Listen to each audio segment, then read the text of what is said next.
The icy December wind was a physical thing, a relentless bully that pushed against my thin coat and whipped a single strand of gray hair across my face, stinging my tear-frozen cheek like a tiny, merciless whip. In my gloved hand, the house key was a useless piece of metal, its teeth no longer welcome in the lock they had opened for 20 years. They had changed the locks. Through the brightly lit bay window, the one my late husband Frank had installed himself, I could see a perfect Christmas scene playing out in a world that was no longer mine.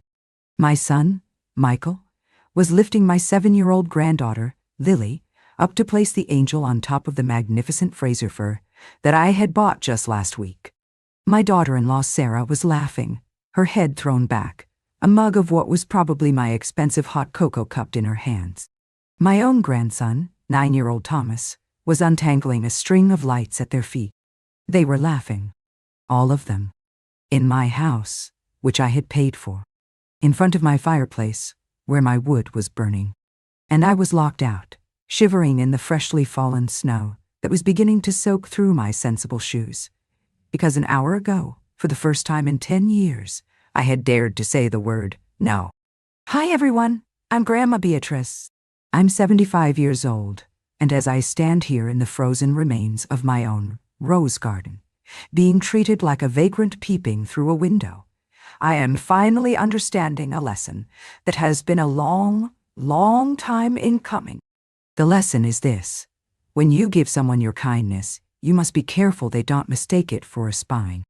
Because for a decade, I have allowed my love for my family to be contorted into a form of servitude, and my generosity has been treated not as a gift, but as an endless utility they were entitled to. You see, the secret I'm about to share isn't about a hidden fortune. The tragic irony is that they always knew I had money. My dear Frank, a man who built a successful construction business from the ground up, had left me very, very comfortable. He believed family was a fortress, and that its members should support one another. After he passed, I took that belief to heart. I made it my life's mission to be the bedrock for my son and his family.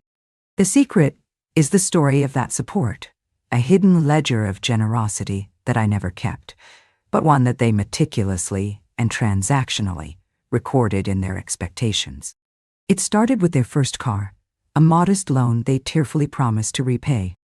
Then came the down payment on their first apartment. Then, the tuition for the private schools I was assured the children simply had to attend to get a good start in life. That was a gift, of course. Then came the family vacations to Disney World, to the Caribbean, to Europe, all funded by my travel fund for the grandkids. Then came this house.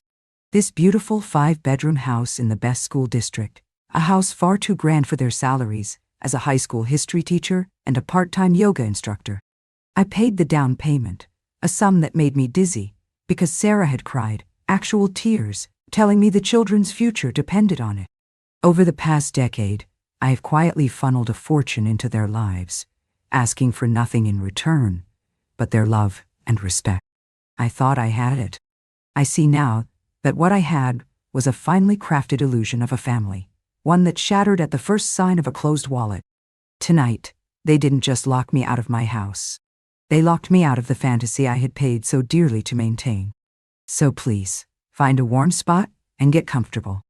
This is a story about the slow, insidious poison of entitlement, and the moment a grandmother, left shivering in the cold, finally found the icy resolve to freeze the assets of the children she had loved too much. Your support, your likes and subscriptions to Grandmother's Diary, they are a warmth to me on this very cold night.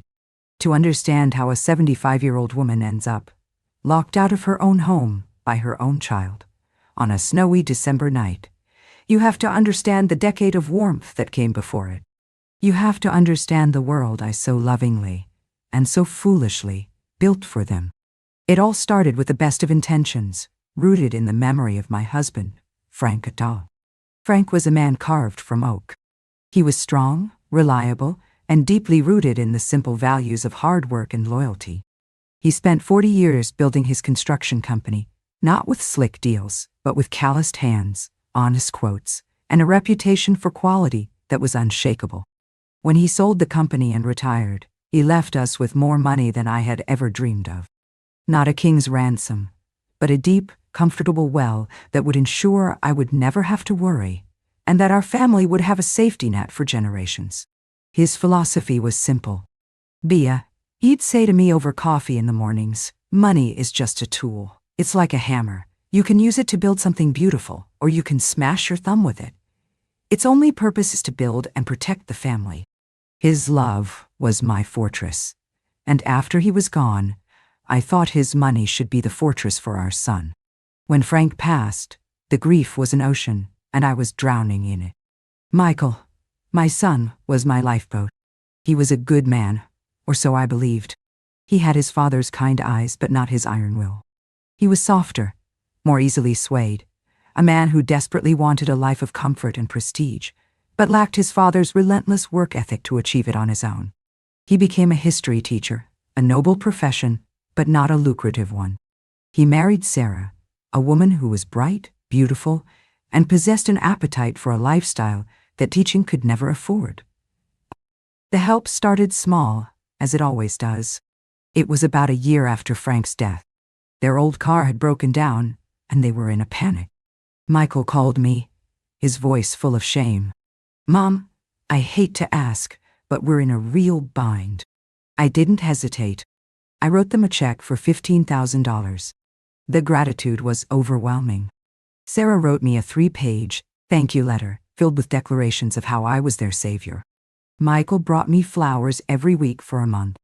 It felt good. It felt right. It felt like I was using Frank's hammer to build something beautiful for them. A year later, it was the need for a bigger apartment. They were expecting their first child, Thomas. Again, I stepped in, providing the down payment. Again, the flood of tearful gratitude, the promises of love and devotion. Then came the private schools. Sarah sat me down with glossy brochures, her face a mask of maternal anxiety. She spoke of class sizes, of advanced curriculums, of giving my grandchild the competitive edge he would need in this world. The cost was astronomical, an endless drain year after year. But how could a grandmother say no to her grandson's future? So I said yes. And with that yes, I felt the dynamic shift. The gratitude was still there, but it was quicker now, more perfunctory. Thank you notes became thank you texts. My generosity was slowly transforming from a surprising gift into an expected resource. The true turning point was the house. This house. They had been living in a perfectly lovely 3-bedroom home, the one I also helped them buy. But it wasn't enough. Sarah wanted more. She wanted a grander stage for the life she felt she deserved. She found this place, a sprawling colonial with a 2-acre yard in the most exclusive suburb. It was a house for doctors and lawyers, not for a history teacher and a part-time yoga instructor. The asking price was nearly $1 million. It was an impossible, absurd dream. But Sarah was a master of turning the impossible into the necessary. She began a campaign of subtle, emotional manipulation that lasted for months. She would talk about the superior schools. She would mention how the neighbors' children all went to Ivy League universities.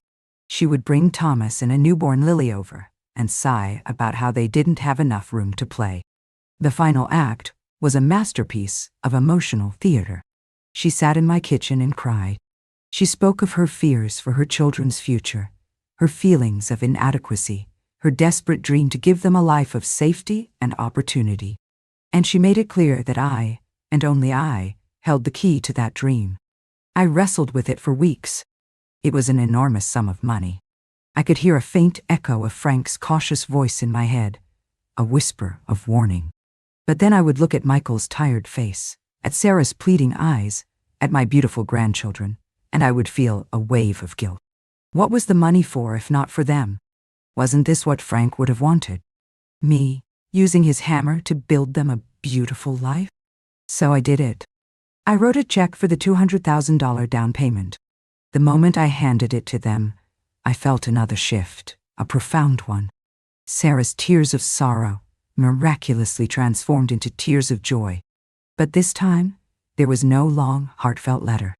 There was a quick, tight hug and a breathless, "You're the best, B." We have to call the realtor right now." My role had been cemented. I was no longer the beloved mother and grandmother. I was the bank, the ever-reliable, always open family ATM. After that, the asks became more casual, more frequent, and completely devoid of the shame they once held. It was plane tickets for a Christmas trip to Hawaii, delivered as an instruction, not a request. It was a $5,000 check for a summer tennis camp. It was a new SUV because Sarah's old one felt unsafe. Each transaction was a brick in the wall of their entitlement, a wall that was now, tonight, being used to lock me out in the cold. I had spent a decade building them a beautiful, comfortable fortress. I just never imagined it would be used as a prison for me. The cold was no longer just a sensation. It was an entity. It seeped through the wool of my coat and the leather of my shoes, a deep, invasive chill that felt like it was freezing my very marrow. But as I stood there on the snow-dusted sidewalk, watching the ghost of my life play out behind the glass, a strange thing happened. The shivering stopped. The frantic, panicked heartbeat in my chest slowed to a steady, heavy thud. The hot tears on my cheeks froze, and with them, the part of me that was a victim froze too. It was replaced by something hard and crystalline, a diamond of pure, cold rage. I looked at the laughing figures in the window one last time. I saw my son, Michael, place the angel on the tree, his face alight with a manufactured holiday joy. I saw him as a little boy, his small hands struggling to hang a lopsided paper star he had made for me, his face full of earnest, genuine love. The memory was a knife twist in my gut, but it didn't make me cry. It fueled the ice forming in my veins. That boy was gone. In his place was a stranger who had stolen his face, a man who could decorate a Christmas tree while his mother froze outside. I turned away from the window. I did not run. I did not stumble. I walked. My steps were measured, deliberate, the steps of a woman with a destination. I walked down the pristine, snow-covered street of the neighborhood I had paid for, past the manicured lawns and the tasteful, expensive Christmas decorations of the houses I had helped build a life amongst. I was an exile in my own kingdom. With every step, a decade of self-deception fell away from me like a heavy, sodden cloak. Every "yeses" I had ever uttered echoed in my mind. Yes, you can have the down payment. Yes, of course the children need the best schools. Yes, a trip to Europe will be so educational for them. Yes, yes. A cascade of capitulations, a litany of surrender. I had called it generosity. I had called it love. I saw it now for what it was, cowardice. I was afraid of the silence that would follow a no. I was afraid of their disappointment, their pouting, their subtle, expertly wielded emotional blackmail. I had been so terrified of losing their love that I had never stopped to consider that what they were offering wasn't love at all. It was a transaction. And tonight, my credit had been cut off. I didn't go to a friend's house. I couldn't bear the questions, the pity. I needed a sanctuary, a war room. I walked for 20 minutes, the snow crunching under my feet, until I reached the old part of town. There, on a quiet corner, stood the Pendleton Hotel. It was a place of old-world elegance, a place Frank and I had gone for our anniversary every year. It smelled of lemon polish and old leather, a place of quiet dignity. It was the antithesis of the loud, greedy world my son had built. I walked through the revolving doors, a ghost from another era, and booked a suite for a week. I paid with a credit card they didn't know existed, one I kept for emergencies, linked to an account that was solely in my name. The first act of my rebellion. Up in the suite, surrounded by dark wood and heavy velvet curtains, I did not take off my damp coat. I sat in a stiff-backed armchair, and I began to make a plan. For 10 years, my life had been a series of reactions to their needs. Now, for the first time, I was going to act. My first call was to the private wealth division of my bank. A young man with a smooth, professional voice answered. "Mr. Davies," I said, my own voice surprising me with its steadiness. "This is Beatrice Miller. I am calling to report a critical security breach on my accounts." "Mrs. Miller, is everything all right?" Then, no, Mr. Davies, it is not.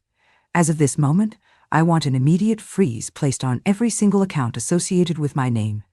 The primary checking, the savings, and specifically the joint investment portfolio. Account number ending in 746. I want all online access suspended, and all credit and debit cards linked to my son, Michael Miller, and his wife, Sarah Miller, to be deactivated. There was a stunned silence on the other end of the line. I could hear the faint clicking of his keyboard. Mrs. Miller, that is a very serious allegation. Are you sure? Well, I have never been more sure of anything in my life, I said, the ice in my voice sharp enough to cut glass. Furthermore, I want a note placed on my file. Under no circumstances is any information to be given out over the phone. No transfers, no withdrawals, no exceptions. Access is to be granted only to me, in person, with 2 forms of government-issued photo identification. Am I making myself perfectly clear? Yes, Mrs. Miller, he said, his voice now hushed, respectful. Crystal clear. I am implementing these security protocols as we speak. I hung up the phone. The first brick in my new fortress was laid. I imagined the scene. Perhaps they had finished decorating the tree. Perhaps Sarah, feeling celebratory, suggested they order in some expensive sushi. I imagined her pulling out the credit card, my credit card, and the quiet, digital finality of the word. Decline. I imagined the confusion, the flicker of panic. I imagined Michael calling the bank, using his smooth, confident voice, only to be met with a polite, impenetrable wall. The thought gave me no joy, but it gave me a grim, satisfying sense of order being restored. My second call was to my late husband's sister, my sister-in-law, Margaret. Margaret was a retired accountant, a woman as practical and unsentimental as a tax form. She had never liked Sarah, calling her a social climber with expensive taste after meeting her only once. At the time, I had been offended, defending my daughter-in-law fiercely. Now, Margaret's words seemed like a prophecy. She answered the phone, her voice brisk. Beatrice, is everything all right? It's late. I didn't cry. I simply told her the facts. I told her about the decade of financial support. I told her about the argument that had happened earlier that evening. And I told her that I was sitting in a suite at the Pendleton because my son had changed the locks on my house. She didn't gasp or offer platitudes. She just made a small, sharp sound of vindicated anger. I knew it, she hissed. I knew that woman was a parasite. So you finally said no. What was it this time? A pony? The absurdity of it almost made me laugh. A car, I said, my voice flat. A new Lexus SUV for Sarah's birthday next month.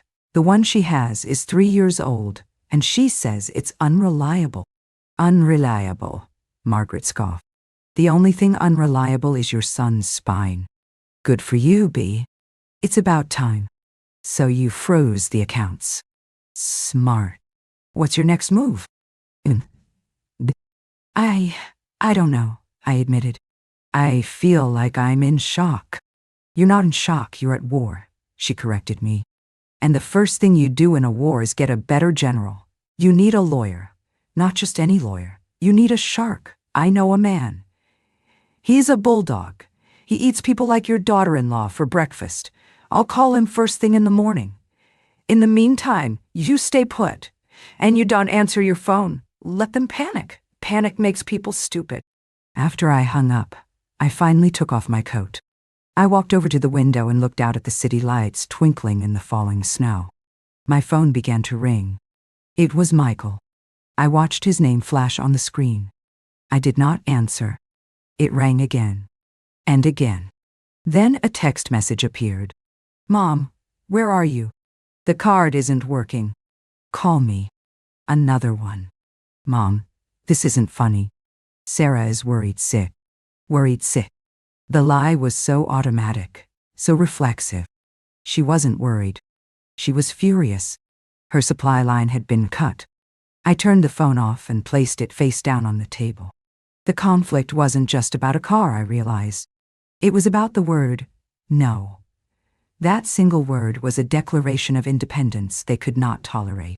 It was a crack in the foundation of the world I had built for them, a world where my resources were their resources, where my life was simply an extension of their needs.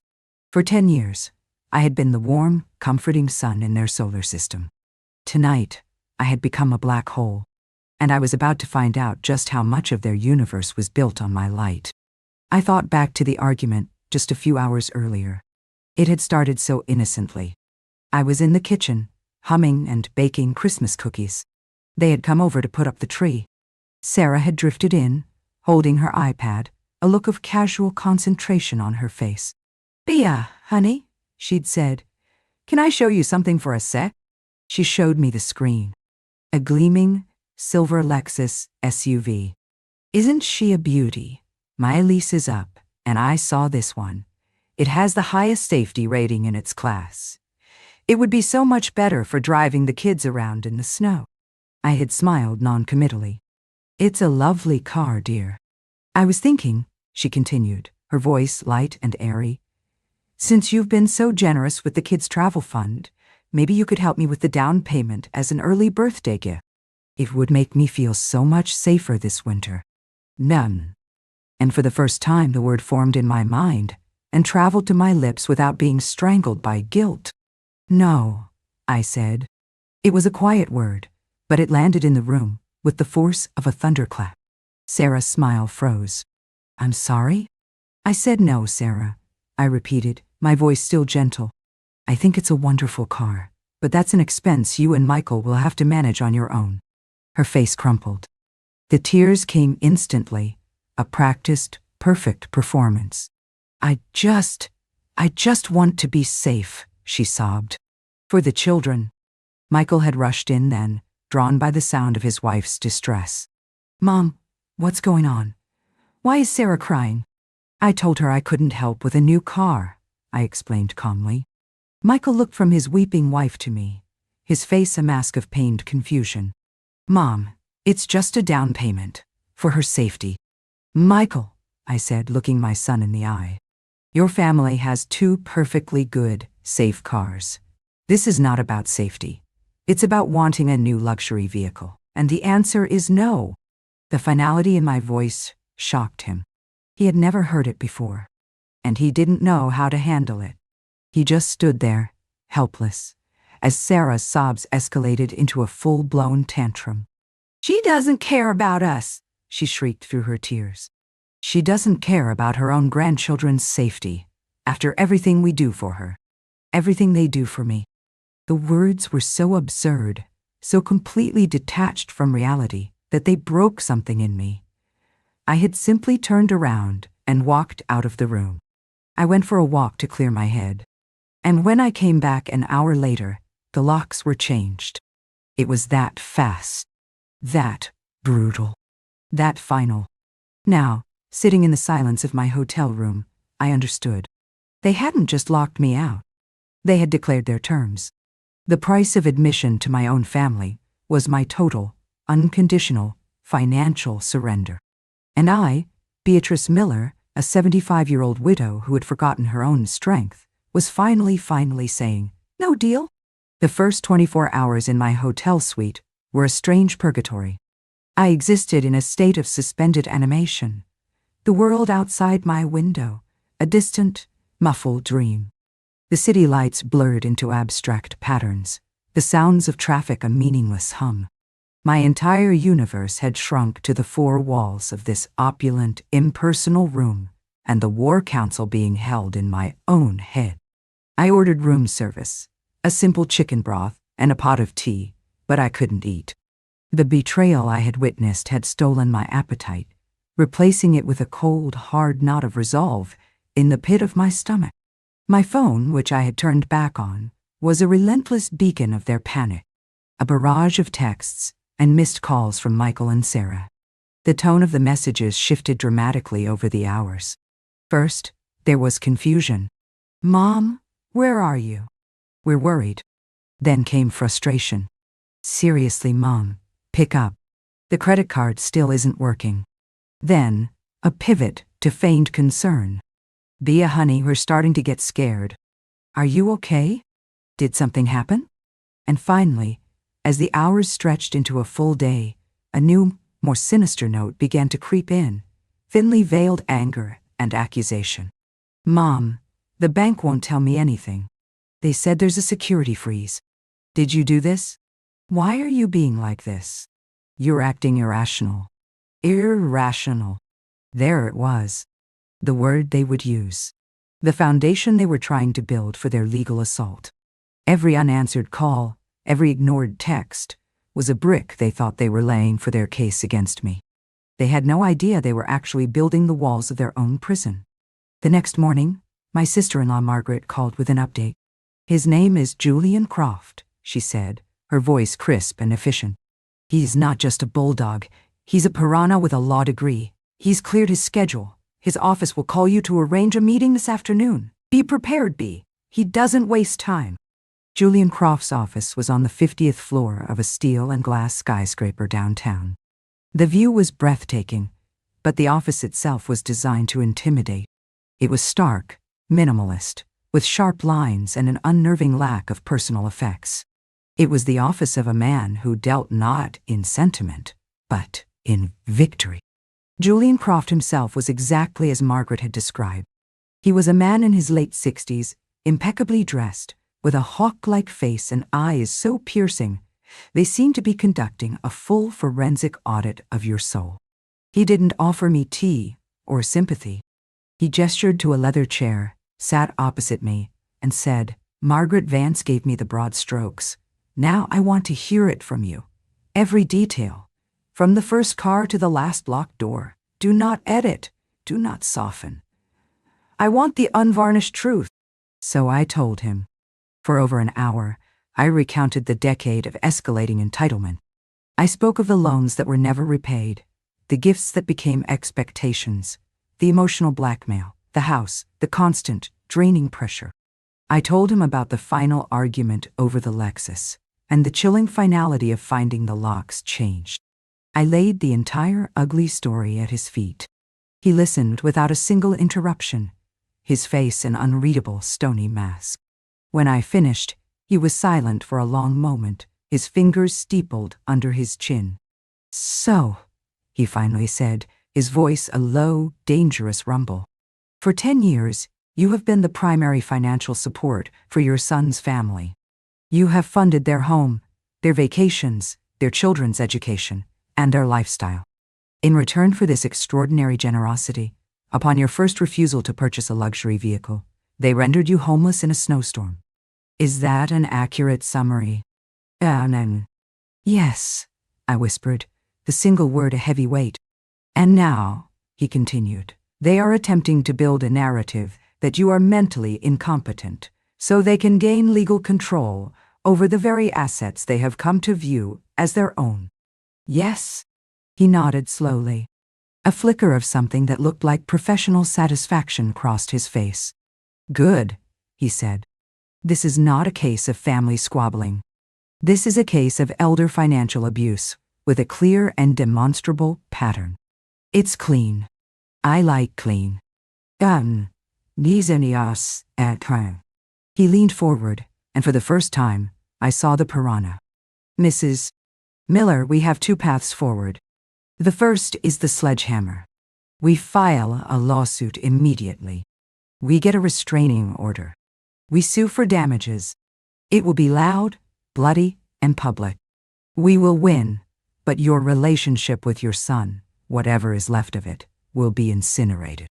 The second path is the scalpel. It is quieter and more elegant, and in many ways, far more brutal. We do not destroy them. We create a situation where they are forced to destroy themselves, in full view of the son you are trying to save. Which path do you wish to take?" "No, I do." I thought of Michael. I thought of the little boy who had loved me so purely, and I thought of the stranger he had become. "The scalpel," I said, my voice firm. Julian Croft smiled, a chilling sight. "An excellent choice," he said. "Now, here is what we are going to do. The plan was terrifying in its simplicity and its cruelty.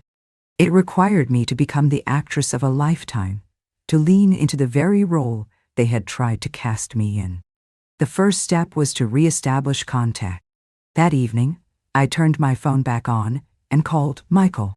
My voice was a carefully rehearsed masterpiece of fear and confusion. "Michael!" I whimpered into the phone. "Oh, Michael, thank God." "Mom, where have you been? We've been going out of our minds." His voice was a chaotic mix of relief and barely concealed fury. I was so scared," I sobbed, letting my voice break. "The bank! They froze everything. They said there was fraud. I couldn't get any money. I didn't know what to do. I've been staying at a little motel near the airport."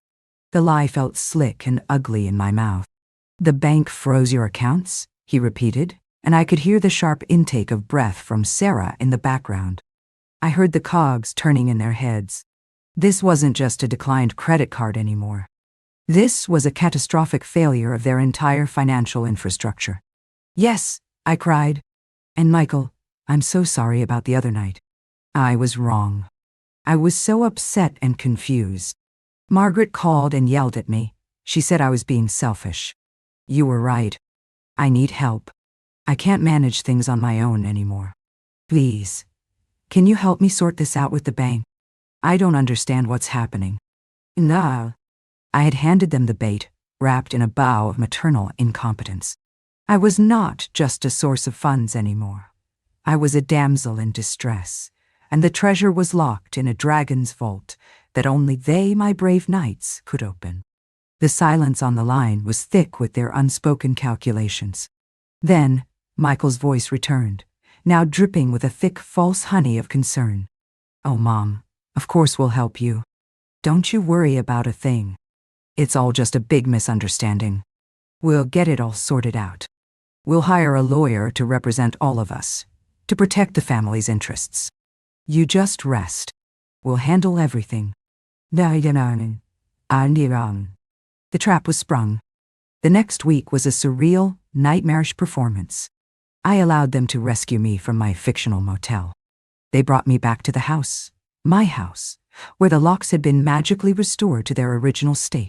They treated me with a suffocating, cloying kindness. Sarah made me chamomile tea and tucked blankets around me.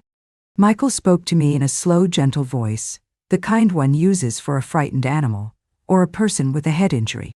They were constantly monitoring me, watching for any sign of the strong, decisive woman who had said, "No." I gave them nothing. I was a ghost in my own home, frail, confused, and utterly dependent. They hired a lawyer, a smarmy man named Peterson, who looked at me with pitying eyes and spoke to Michael and Sarah as if I weren't even in the room. They explained the situation to him. Their poor, grieving mother had had a moment of confusion and had accidentally triggered a security freeze at the bank. They needed his help to undo it, and perhaps to put a more stable and reliable management structure in place for her finances going forward. This was where Julian Croft's genius came into play. He had anticipated their every move. He had advised me to agree to everything, but to insist on one thing, that my own lawyer, a family friend he had recommended, be present at all meetings to ensure my interests were protected. The first meeting in Peterson's office was a masterpiece of theater. I sat silently, looking confused. Michael and Sarah did all the talking, painting a picture of my tragic decline. Julian Croft, playing the part of a slightly bumbling but well-intentioned family friend, nodded along sympathetically. "It's a classic case," Peterson said, leaning back in his chair. "The bank overreacted. To undo this, we will need to present a united front. The simplest way is a durable power of attorney. It would give Michael the authority to act on your behalf, Beatrice. To deal with the bank, pay the bills, just to take the burden off your shoulders while you're not feeling yourself." He slid a document across the table. My heart hammered.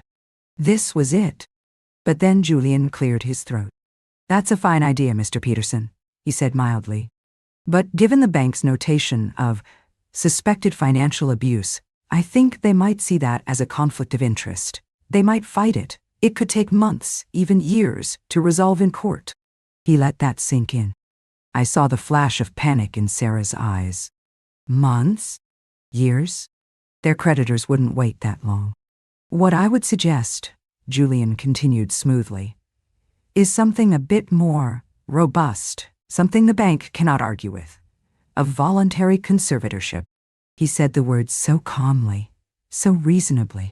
He explained that it was a simple legal procedure where I, recognizing my own diminished capacity, would voluntarily ask a court to appoint a conservator to manage my affairs. It was faster, cleaner, and legally unassailable.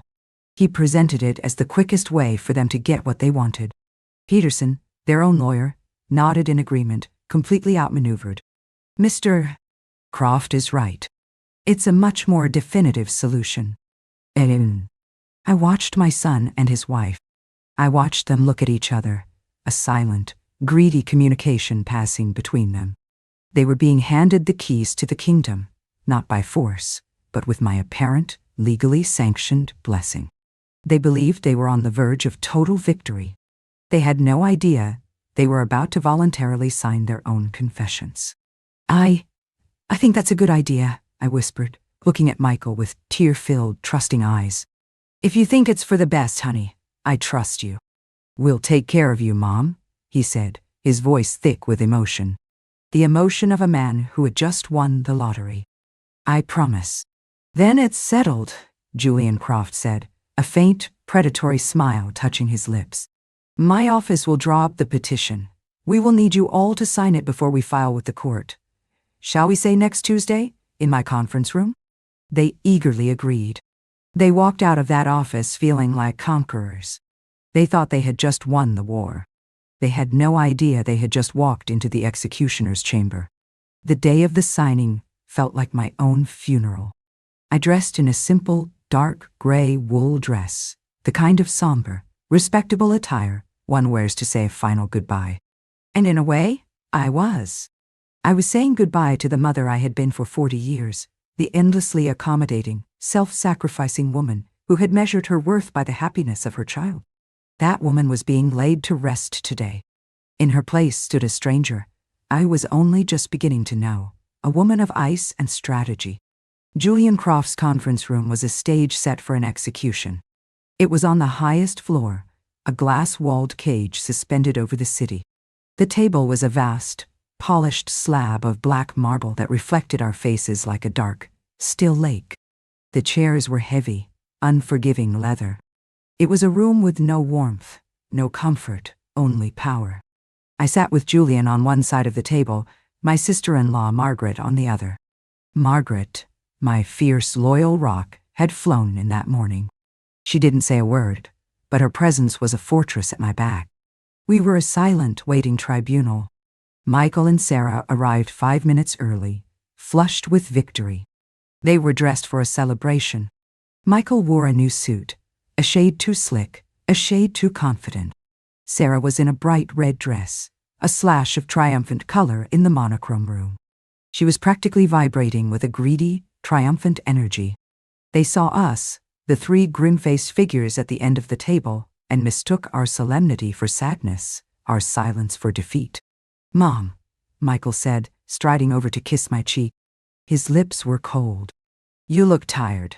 Don't worry, this will all be over soon. We'll take care of everything.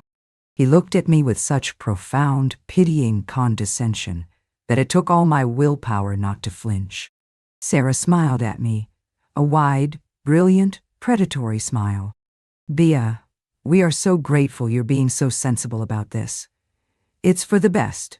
You'll see? They took their seats opposite us. Their lawyer, Mr. Peterson, scurried in behind them, his briefcase overflowing with papers. He looked nervous, out of his depth in this room of silent power. Julian Croft began the proceedings. He did not stand. He did not raise his voice.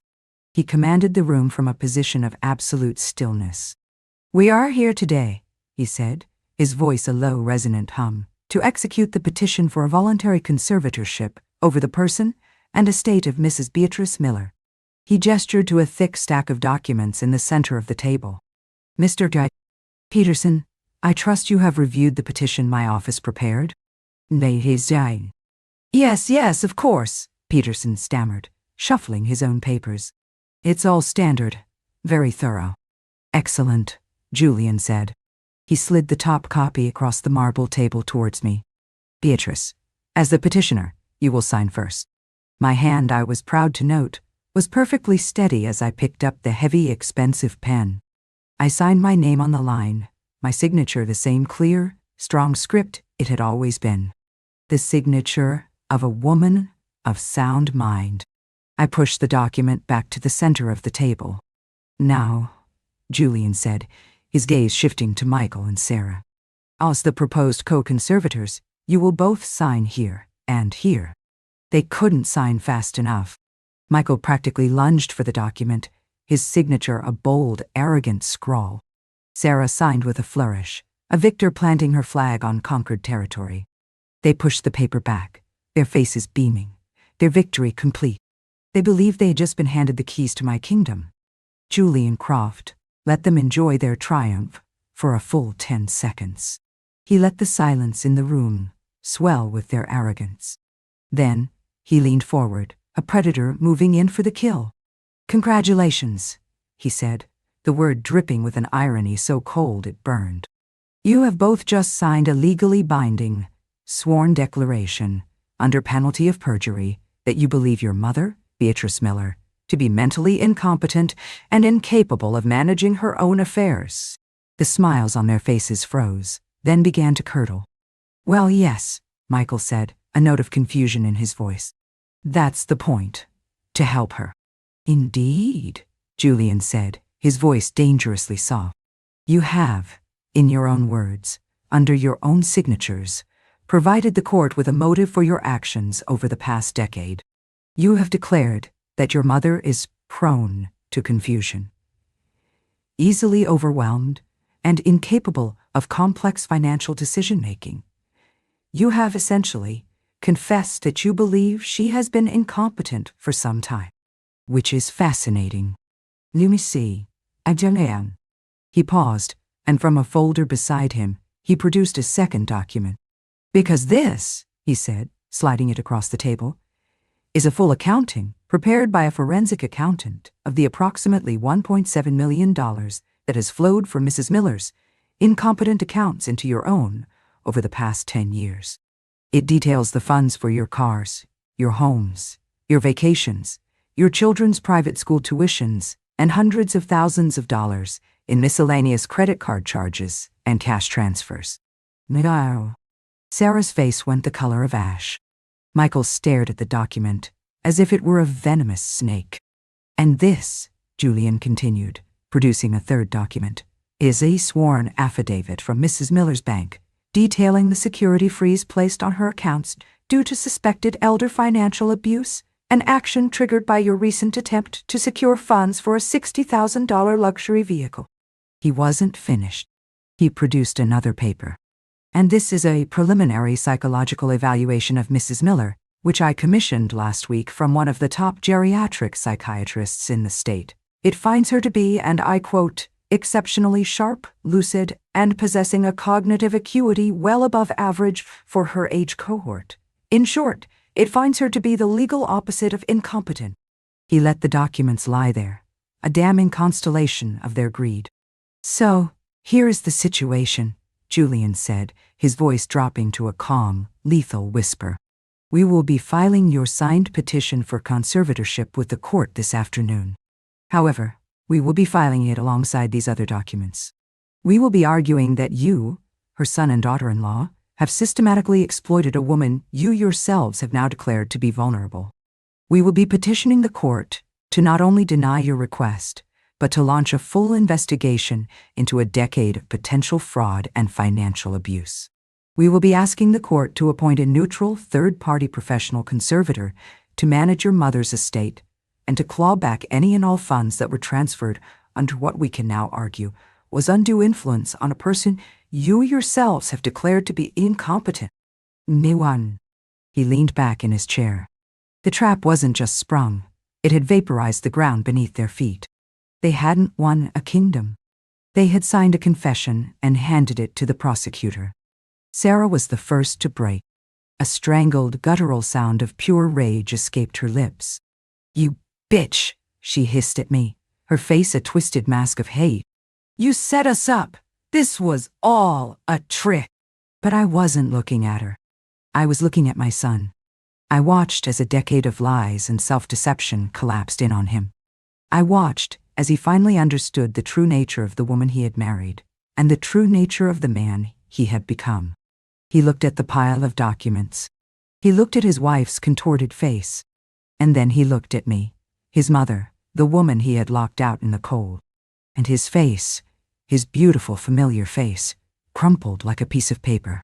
The arrogance, the confidence, the ambition, it all dissolved, leaving behind only a raw, bottomless, and utterly broken shame. He didn't speak. He just made a sound, a terrible, wounded sound, and buried his face in his hands. The aftermath was a quiet, desolate landscape. The war was over, but the casualties were immense. Sarah, in a final venomous act of defiance, tried to fight. She hired her own lawyer and threatened a countersuit.